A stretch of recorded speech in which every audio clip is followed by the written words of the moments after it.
Yeah. So first of all, before we start, since we have the executive director here, I have to say that any donations, which are greatly welcome and greatly appreciated, you can go to our website, Etzion.com, to the PayPal account, and if you have questions, we would love to hear from you at rabbigaon@gmail.com.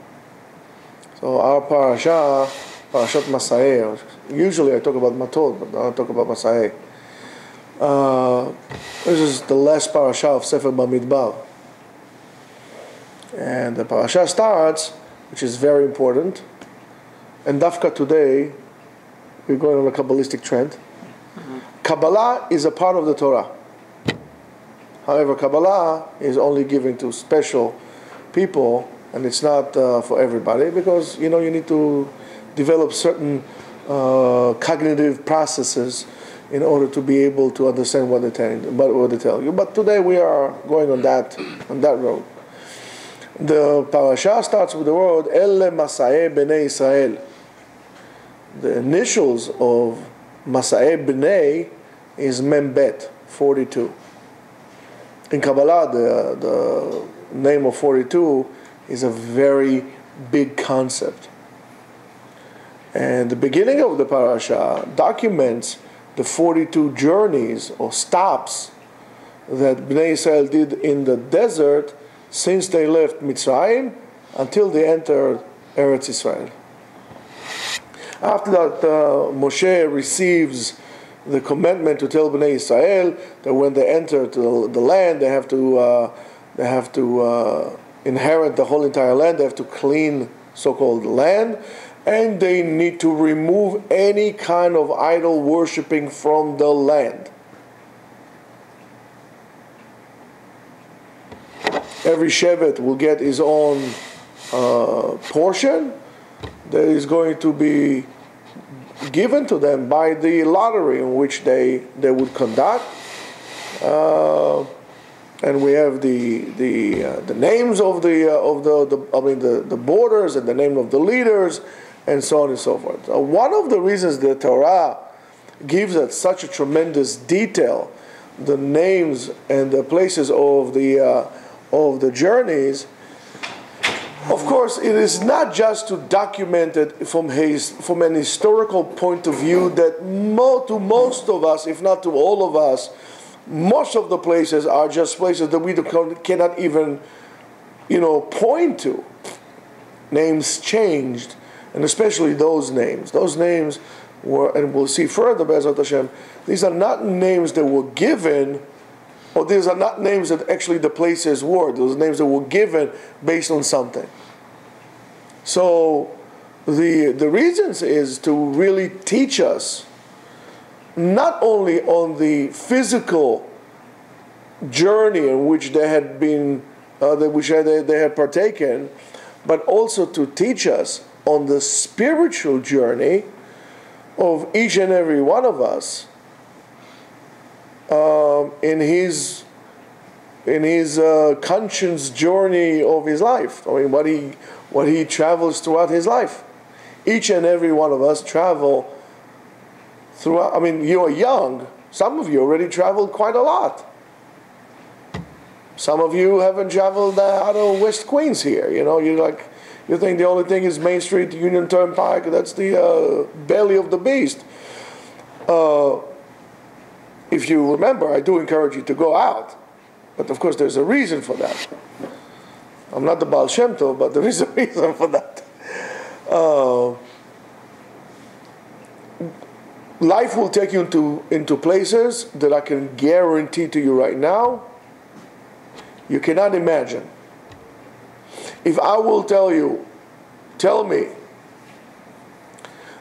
where do you think you're going to visit throughout your life, you're not going to be able to tell me. Where are you going to end up living 40 years from now? I guarantee you are not going to be able to predict that. If you want a proof, look at me. That's it. So it comes to teach us something. And that's a very important lesson that we will try to deal with here. Rabbeinu Bachye says, נמנו המסעות בשמותם להראות שהכל תלוי כפי מחשבתם של ישראל בקדוש ברוך הוא. He says the following, the names mentioning the locations, the names of the locations that were mentioned in the Torah were given according to the interactions of the Jews with God on that place. For example, where Bnei Israel were dvukim, attached, dedicated to HaKadosh Baruch Hu, and the thoughts were pure, and the actions were good, so Midat HaRachamim was protecting them. And therefore, you find them settling down in a place called Har Shefer. Shefer, Shafir means good. Or in a place B'motka, Motka, Matok, sweet. But when they do Chataim, when they were sinners, and they were diverting from a good thought to a bad thought, then Midat HaDin was set upon them, and then they used to call the place Harada, Dovka, or Bemara. Fear, anxiety, bitterness. That's Rabbeinu Bachye. We need to know, it's okay. I don't care what noise he makes, as long as he's here. We need to know that everything is dependent on the machshava of the Jew, not only the action, on the machshava of the Jew. HaKadosh Baruch Hu leads us, and He wants to lead us only to a good place. He gives us the path, which is going to be a good path. And in that path, what we call a tremendous, endless light and of abundance is being set upon us. HaKadosh Baruch Hu has only one goal or one intent, to do good to all His creation. All of them. But the journey that we take in our lives on the way to the light really are really being determined by the preparation of the vessel. By the preparation of the vessel. The vessel given is us, according to the thoughts which we possess during those moments. Every moment of our lives, we come to a Y, to a fork in a life. Every point of our life is almost like a computer program that says yes, no. And if you go here, this will happen. If you go here, that will happen. Every actions of your life. So the chidush is not only the actions of your life, now it's also the thought. Because ultimately, you're going to be drawn after your thoughts. Now you might understand when we say, הבא להתאר מסעים בידו. מצווה גוררת מצווה. עבירה גוררת עבירה. I'm thinking bad, I'm bringing it upon me. They made a whole career of it. Remember the thing, the secret. Ooh, the secret, everybody's the secret. Discovered America. That we had the secret. The machshava creates, and then you might find yourself around people who are really, why? Because you're thinking also like that. You think good, you'll be around good people. You think bad, you'll be around bad people.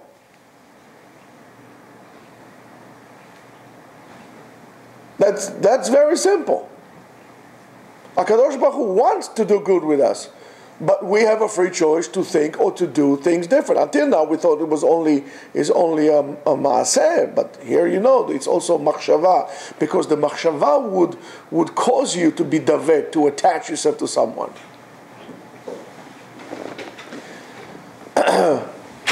And upon the moment that we think,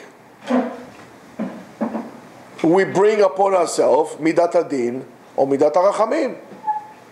You think bad about someone, you didn't say a word. You brought that negative, that judgment, you brought it upon yourself. Now, not only you will affect him, you're affecting yourself. Because you are under fire now.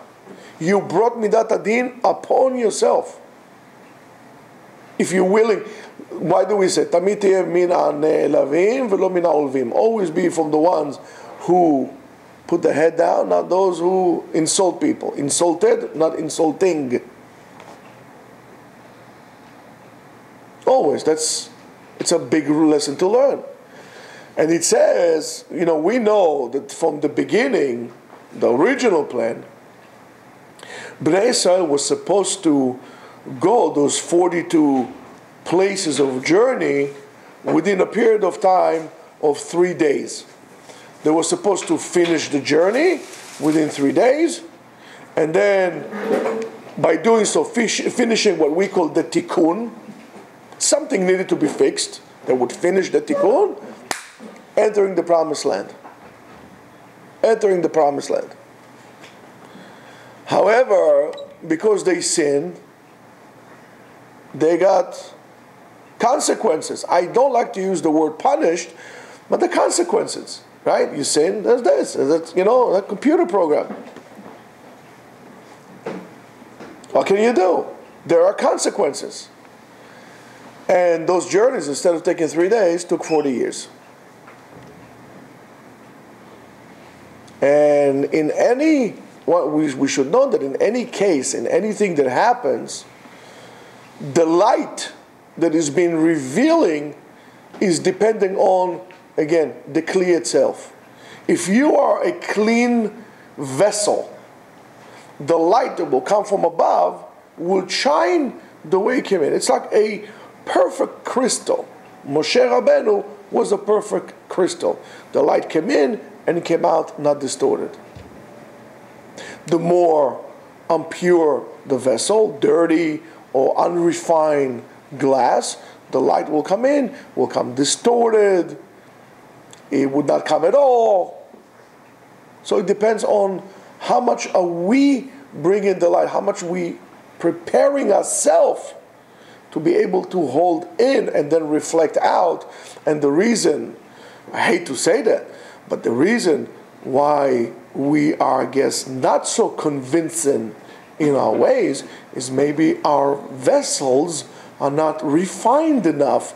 So we do the mitzvot, the light comes in, but it's not refined enough. They will come out, they would light the world.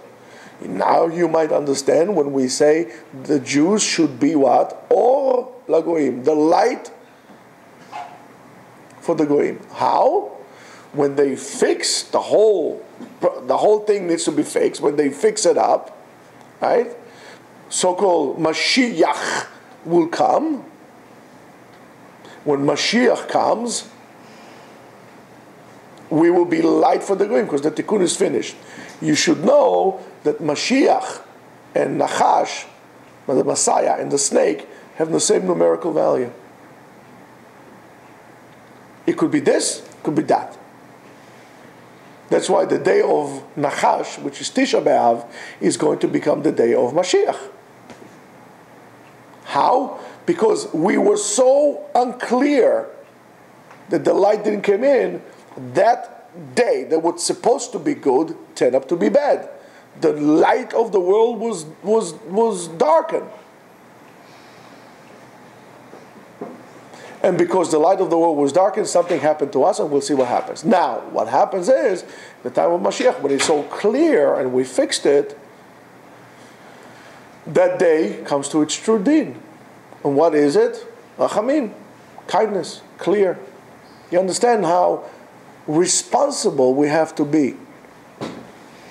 So this is our journey. Going back to our journeys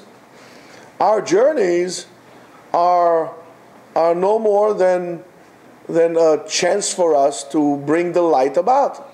Leotzi et ha'or achutza. How is it? Every journey is another tikkun. Another place for you to fix. Another reason for you to fix. It says in Malachi, you know Sefer Malachi? One of those beautiful books that only in Haftarah you read. You should make your business to learn Tanakh every day. There's a lot of things כתובים בתנ"ך. יום אתה עובד, יום התנ"ך, הרבה דברים. But Sefer Malachi, in פרק ג' פסוק ח', it says the following, כי אתם קובעים אותי. אתם קובעים אותי. You determine how would I interact. HaKadosh Baruch Hu allow us to determine that. In other words, each and every one of us, by his thoughts, by his words and actions, determines how long every part of your journey will take. And not only that, what kind of a character your journey will have. It will be a character of misery, it will be a journey of misery, or journey of fulfillment. You determine it. How pure your actions, how pure your words, and how pure your thoughts. Pashut meod. It's very simple. I know that some of you don't like this idea. Why? It's very simple. I put the responsibility on you. But Rabotai, after all, it is your actions. And you have to be responsible for your actions. Irresponsible people cause very bad things to happen. When you drive in an irresponsible way, a lot of bad things can happen to you and to other people around you. When you do the responsible thing, you bring bracha to this world. How is it going to be done? You are in a journey. That's your station. What are you going to do? How is it going to be? How the experience? It is your responsibility. You want somebody to come in and you're going to keep on playing your basketballs and playing your harmonicas, I don't know, whatever you guys do, play on my nerves, I don't know, whatever you guys do, right? Go to the gym and don't come to Yeshiva to learn because you have other things to do. And you want somebody to come in and fix your job and do the job for you. That does not happen. When you go to work, you have to do your job. If you're going to hold the job and expect somebody else to do so, you'll be shown the door before you're going to say, Jack Robinson, whoop, you're going to be out. Why? You have to be responsible. You got a job, now you need to hold on to it. Are you responsible? Nobody will do your job. You have to do the job. And your responsibility, first of all, is to purify yourself. How you do that? By learning. You don't learn, you become crooked. I'm sorry. The Gemara in Masechet Chagiga said that the words of Chachamim are like dorbanot. They put you back in track. It's like oxen. They're going like this. The ox want to go this way. So there's a little peg there that pushes them to go straight. It's not comfortable, but hey, listen, it's not going to press if you go straight. The same thing to you. Divrei Chachamim sometimes will be things that you don't want to hear, but they will straighten you up. Whether it's nice to hear it or not nice to hear it. That's the bottom line. We need to understand. You determine how your life would be. What your life experience is determined by you. And we learned it and we discussed it like numerous times that Bnei Israel were punished because of the sin of the Meraglim, of the spies, that they have to wait 40 years in the desert until they die, and the whole generation, and so on and so forth. However, what does it mean 42 journeys that they have taken? Why did they have to go for 42 journeys? They didn't need to look for water. They had the Be'er Shel Miriam. They didn't have to look for food. They got food from Shamayim.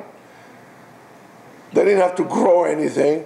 What's the big deal? Sit in one place, wait 40 years, build a little city there. You know, they build a city on rock and roll. You know, Ayatollah rock and roll. And sit in the desert, have some fun for 40 years. 40 years is over. Okay, guys, 40 years. Okay, time to go. Put up. Let's go to Israel. Why you have to spin around for 40 years at 42 places? That seems like a horrible thing to do. But HaKadosh Baruch Hu had a reason why they need to travel 42 different places. Again, those 42 places could have taken them 3 days. However, it took them 40 years because they did what they did. What we need to pay attention to realize, and that's the limud of this week's parasha, and that's how wrong we are when we look at the Torah, we look at the Tanakh, we look at all these things. We look at it as like it's a collection of events or some stories or whatever. Everybody looks at it. But the Torah, when you look at this like this, you're missing the point. Torah is nitzchi. Torah is eternal. And there's always something to learn from it. And every generation and every year. I don't think that there was a year in which I haven't learned something new every year on this week's parasha. Every parasha, every year I learn something new. I think I've been doing this for quite a while. It still amazes me. There's no such thing, I learned it before, there's nothing. This week's parasha, there's nothing new. Every year. And I'm that small. I haven't read, I don't know, anything compared with what is out there. So, if we look at this, if you look at the word Torah, lehorot, Torah, more, yore, when we give somebody, Torah is mishum lehorot. Comes the Torah and comes to show us the way, what we need to do. What are the Shabbat Shalom Motesh, Hashem Yvarech Otcha. What we need to do, what are the actions that we need to take, individual or a nation. It is a tremendous guide of interaction of a person in the world. What internal processes you need to go through in order to reach the purpose of your life, to purify yourself. What processes I need to do to refine myself. How I should get better in my spiritual work. I need to work on that until I'm going to reach a state of a complete dedication or connection with the light, with HaKadosh Baruch Hu. I'm removed from the light. That's why my life is dark. I don't know.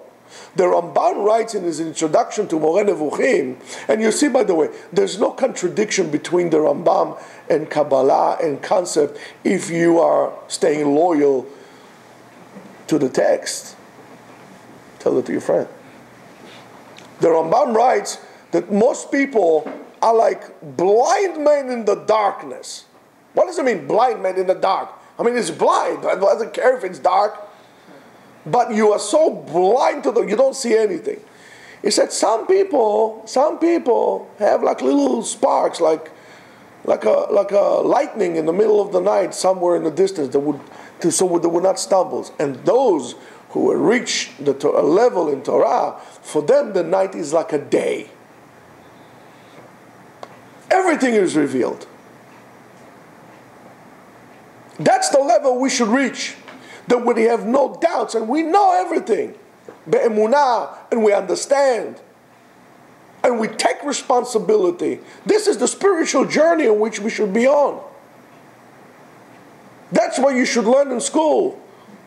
That's what they should teach you before you become a parent.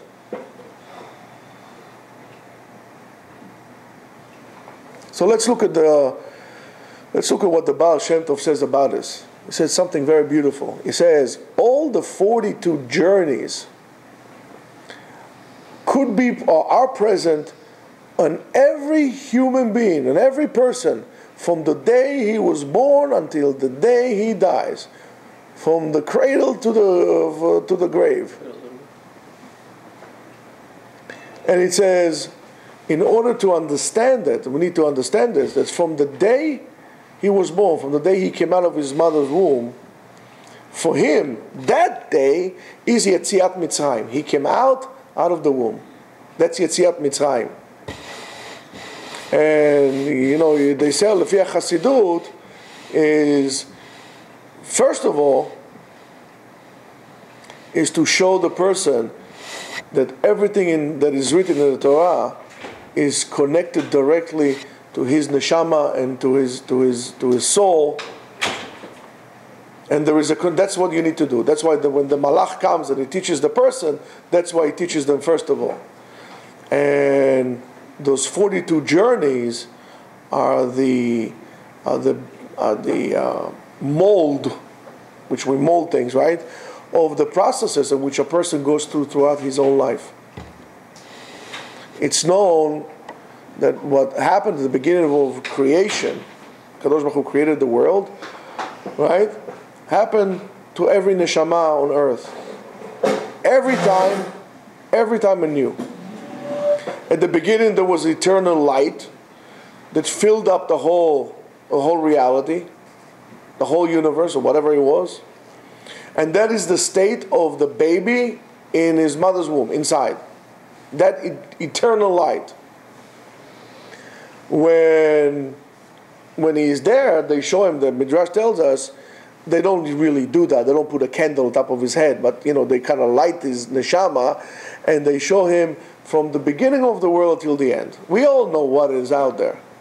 They give us the tools to succeed. And after they show him from the beginning of the world till the end, melamdim oto et kol haTorah kula. They teach him the whole entire Torah. After that, there is a concept of tzimtzum, reduction, condensation, right, of that light. And what happened in the process of tzimtzum, this is how the world created according to Kabbalah, and that's what happened to the baby. The tzimtzum, the baby goes into a small place, gets stretched out, birth canal, bang, out to the world. And when he comes out to this world, what happened to the baby? He learned the whole entire Torah. He saw everything. All of a sudden, his awareness becomes extremely small. He has no awareness. He needs to regain it.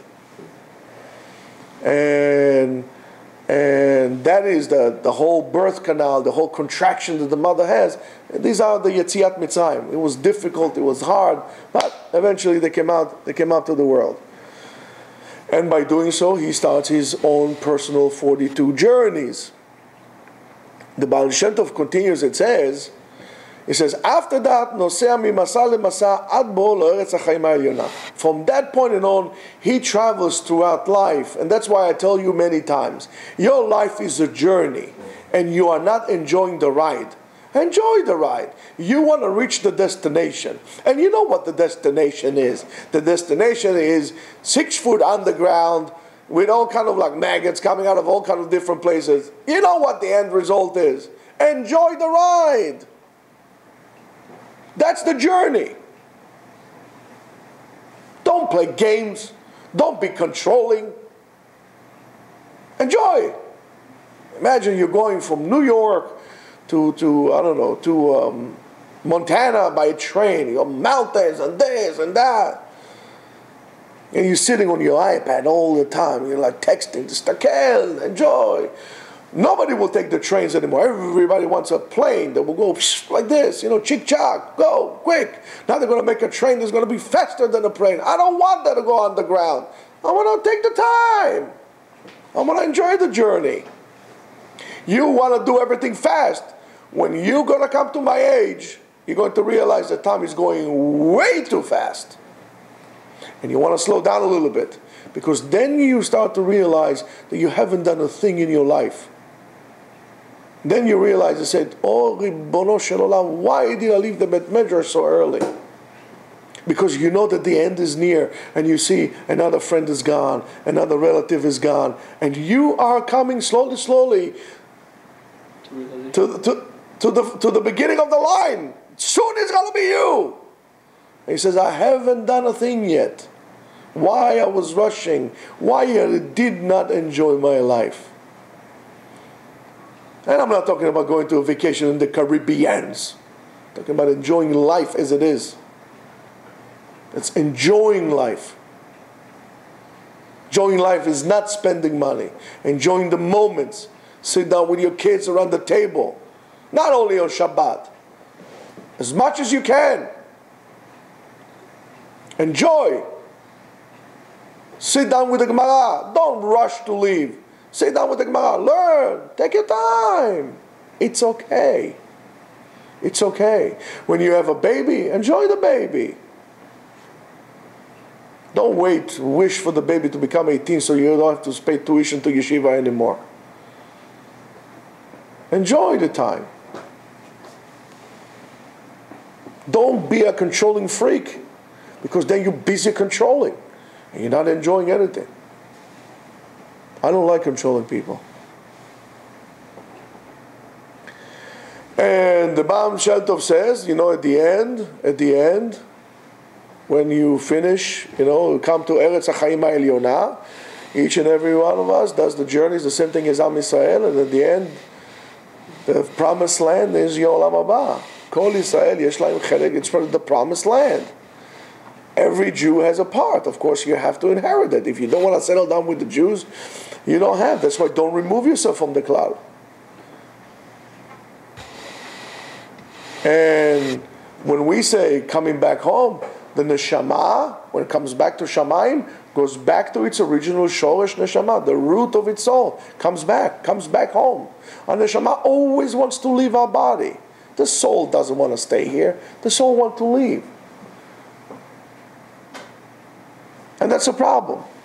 The Baal Shem Tov says, of course, those masaot in the Torah came to teach us derech hayashar, the straight path for the man to know the path in which he would walk all his life. But the Pele is the great wonder, is those journeys don't only operate in an individual thing, as we said earlier, it also operates in Am Yisrael as a klal, as a general nation. Am Yisrael does this journey. After we inherited the land, right?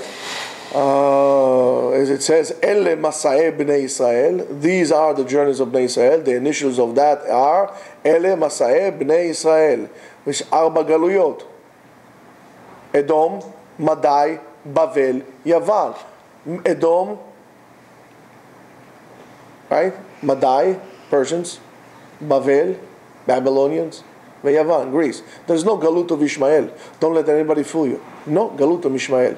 It's a mistake that one rabbi says, and everybody copies him. And galut Ishmael. Only arba galuyot, lo chamesh. Whoever told you that is mistaken. The Kabbalah teaches us on the name of Mem Bet, which is a higher level name. There is a holy name that is manipulated by 42 different letters.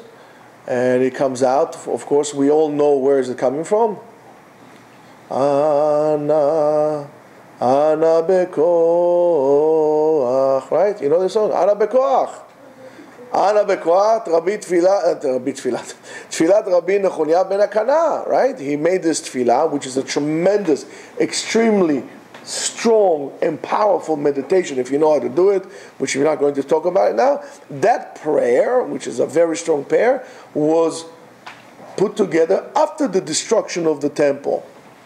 And he took the name of the 42 letters inside of that. If you look, then we have Kara, Satan, this, that, all those names. These are the names.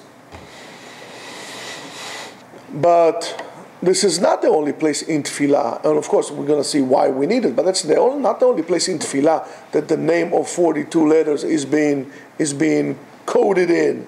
For example, the first parashah of Shema Yisrael, right? Ve'ahavta, lo ve'ahavta, ve'ahavta, kadam, ve'ahavta, it has 42 words in it, corresponding with the 42 letters of the holy name. In Kaddish, when we say V'ishtabach, V'itpa'ar, V'tromam, V'itnaseh, V'ithadar, V'it'aleh, right? These 7 words have 6 letters each one. together brings it to 48. That's why it is important to say, Ishtabach, Itpa'ar, Itromam, Itnazeh, Ithadar, It'alel. It's important to say, though, to answer with the Chazan.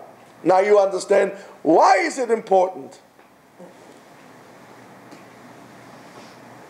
And these are just examples, very out there examples. The note is that understanding and saying those things, it is a key that will help you to elevate yourself spiritually by contemplating on Tfilat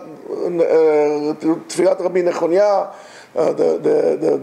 at least the first parasha of Shema, the Kaddish. That will help you if you're able to contemplate and to pray appropriately.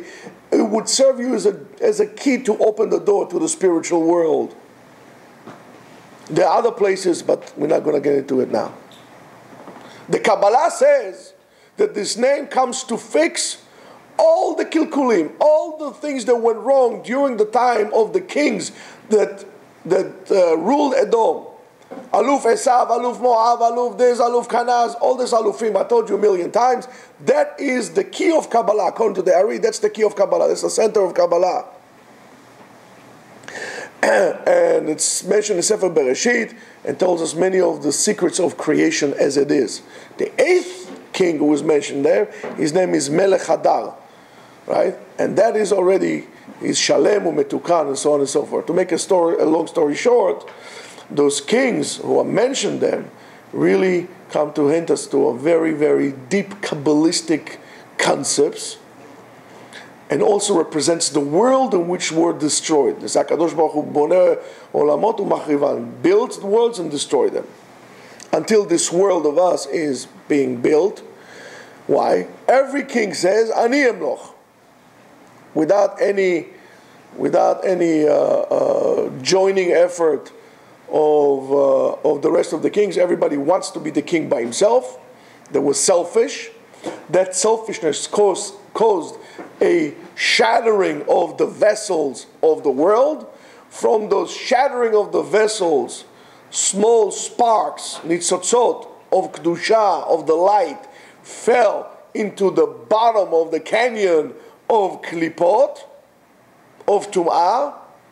The Or HaChaim HaKadosh says, the Ari says, that the reason that Am Yisrael gather in one place 1 year, and one place that would stay for 12 hours, and so on and so forth, was not determined because, arbitrarily like this, because the tikkun that needed to be done in that particular place needed to be down there. All Am Yisrael, the 600 roots of souls were there. They, as a body together, needed to fix this place. The correction was done, and they move on. And that's why sometimes we come to places in which we never thought we're going to reach in our lives. Yossi travels all over the place. And we didn't plan there, and we didn't even want to stay there, not even for 1 hour. But sometimes we stay there for an hour, sometimes we stay there for 2 days, sometimes we stay there for 10 years. Oh, look who's back. The Baal Shem Tov says, that the person thinks that every place that he goes because he wanted to go there. However, it is not true. You didn't go to this place because you wanted to go there. Let's say you went to the Caribbeans. You didn't go there because you wanted to go there. You went there because HaKadosh Baruch Hu sent you there. That's a totally different way of going. If I'm going there, Copacabana, her name was Lola, drinking tequilas, pina colada, I'm missing a chance. But if I'm going to the place and understanding that there is a reason why I'm in this place, I'm going to go to this place and I'm going to make a bracha. That's why when I travel, when I go places, I try to make a bracha, at least one bracha, in any place that I go. Whether it's Asher Yatzar or Lo Meshane, I do a bracha in a place. That bracha fixes something that was there. They said that when Bet HaMikdash was destroyed, every place that in Chutz La'aretz there was a shul, there's a fragment of a stone of Bet HaMikdash there. So the same place, the same concept applies here. Anywhere that the Jews, after the destruction of the temple, that we were selfish, Am Yisrael spread out all over the world. Why? To bring back all the nitzotzot, to finish this tikkun one time and for all. However, we cannot do this if we keep on losing our people. We need each and every Jew joining us in this effort of fixing it. We can't do the job alone. We need us all. That's why in our yeshiva we don't charge tuition. You want to learn? Come and learn. That's why you want to learn. That I don't ask you. I don't care where you came from, who your father is, how long you shomer Shabbat, and I don't know if your mother went to the mikvah. I don't care. You want to learn, learn. That's it. The job needs to be done. And we're going to do it. But we can't lose people. That's why I'm very militant against people who don't operate through unity. The whole purpose is the selfishness. I want to do it all myself. Ani, me, and so on and so forth. They divide, they conquer. It is wrong. I don't care what you're going to say to HaKadosh Baruch Hu when you meet Him. I care about the job that we were given to do, and we are failing on doing it. That's my concern. That's why you need to bring your friends, because we need them here to do the job. When you come here to the minyan on Shabbat,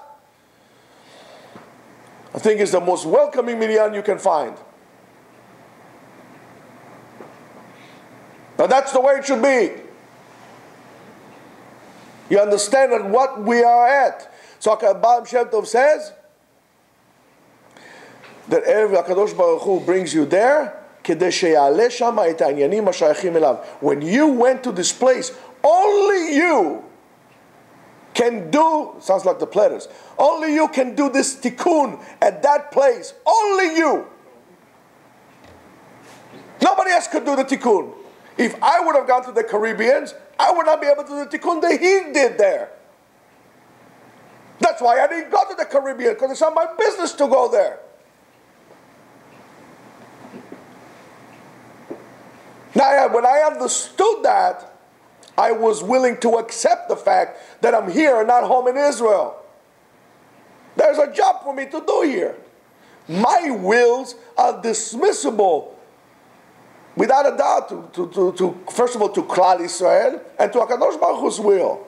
Okay, I want to be there. Okay, but no, I need to do something here. There's a reason. So I'm going to look for the reason. And if I'm going to look and I can't find something, Baruch Shalom, help me. And then he shows me. And I'll say, okay, that's it. I'm here. Now I'm here. Now to do the job. If the time will come and my job will be done here and I need to move somewhere else, well, that's what will happen. As long as that doesn't change, I am here.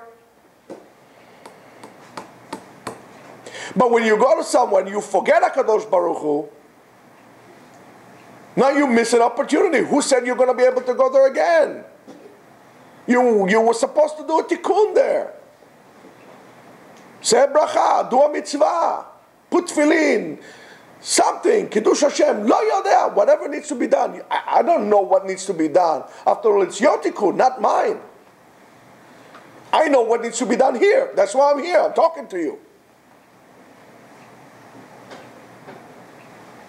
That's why anywhere you go needs to be makom kadosh. V'haya machanecha kadosh, and your dwelling should be holy. And that means your house, your job, your car, everything.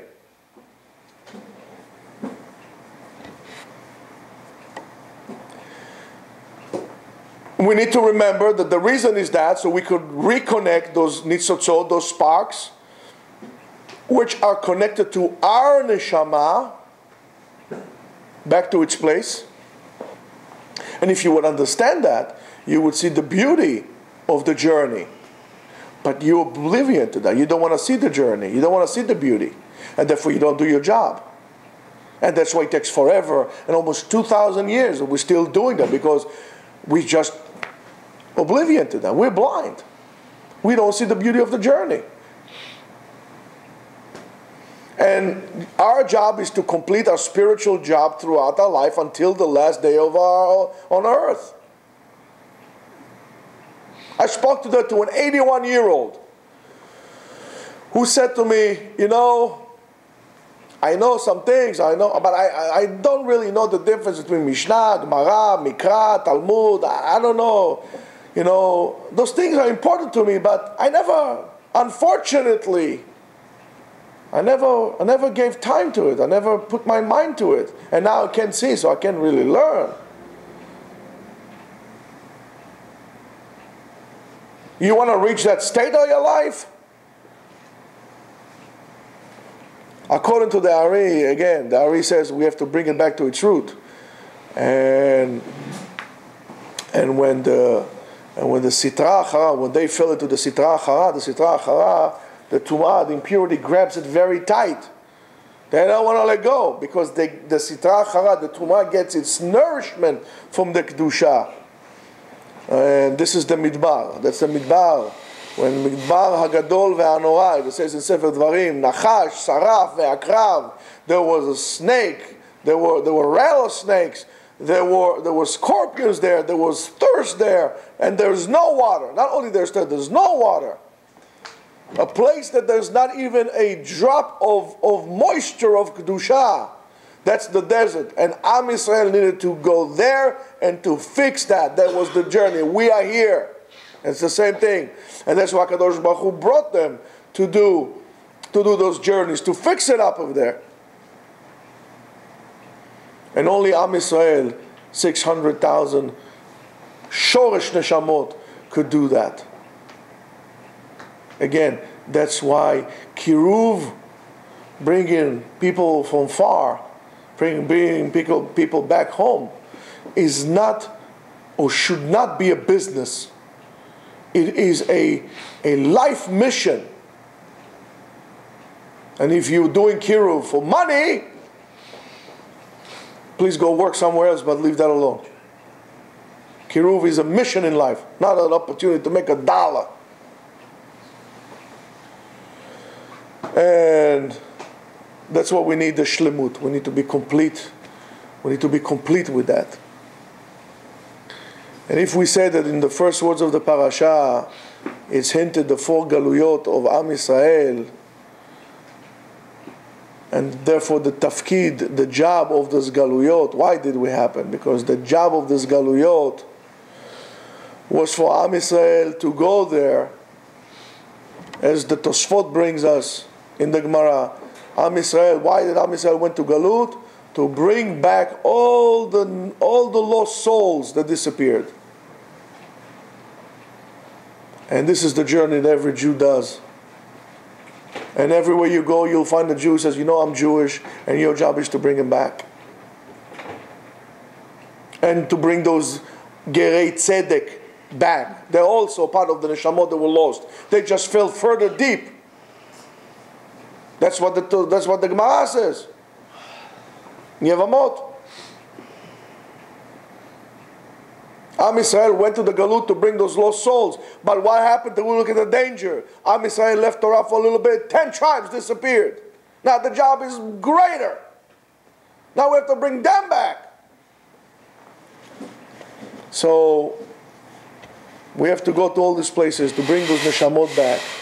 And every Jew, the Jewish person that goes, needs to know his spiritual purpose. And the spiritual purpose is Beirur Nitzotzot, which are connected to his neshama. That's why on Shabbat we don't do borer, selection. Why? Because when we during the week do the selection ourselves, on Shabbat it's done by itself. Since it's Shabbat, it's done by itself, we are not allowed to do it. Shabbat does the Beirur. Shabbat separates it by itself. That's why on Shabbat we don't do Melechet Borer. And that's why they talk about the Baal Shem Tov. He used to send the students to all these places to do so. And that's why I like you guys to go to places also, to meet people, to encourage them, don't judge them, be nice to them, and so on and so forth. And I really wish that all of us will reach this purpose of fixing up, each and every one of us, the shlemut in which he needed.